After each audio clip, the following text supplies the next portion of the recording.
Before I started to assume that I am, and before I open my eyes to the world, and before I include the sense of location, what was, what remained? A very subtle, intuitive hit of something quote-unquote out there or back there or behind me, behind the I am.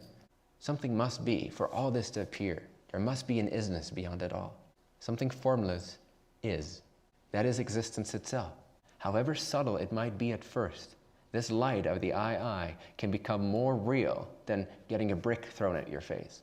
That's how real that light is, and that's how unreal the brick in your face are. But this requires practice. It'll only be a concept in your mind if you don't practice being God.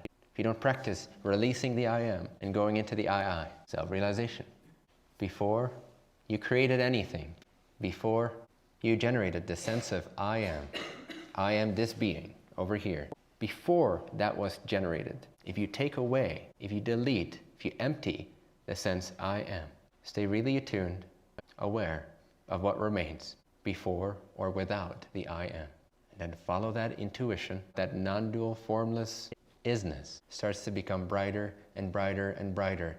Location starts to thin, the body identification starts to diminish, mind identification and importance and self-importance, self-significance starts to diminish. All the raindrops of your life, all the structures of your life, and they're starting to dissolve into true bliss, the true peace, the true realization, isness, awareness, or lucidity, and bliss or peace. This cannot be found by chasing an experience, by identifying with the experiencer. This can only be found in deep, profound connection and self-transcendence. You cannot own it, you cannot claim it. As soon as you claim it, it's distorted. This is how God teaches itself to become itself once again. Your only way to that is to let go of yourself. That which runs away trying to pretend like it has its own life, like it has isness of its own. There's only one isness, and the only thing that is isness. Your I am is not. That's a sensation arising as an appearance on the reality of isness, of the I which is, that intuitive, formless, non-dual I which is God. To know this is to know a freedom of all suffering. Doesn't mean you'll never be challenged. It depends on the degree to which you tune into this.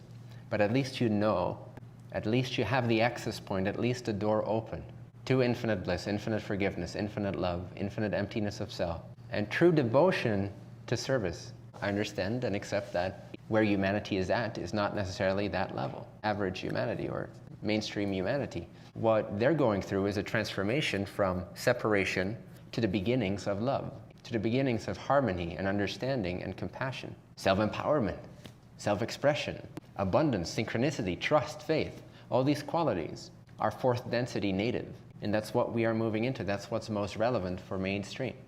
I wish to create an army of people that can hold higher density frequencies and understandings so that they can be shepherds of humanity as we're going through this transition. And for your own sake, for your own joy, for your own journey.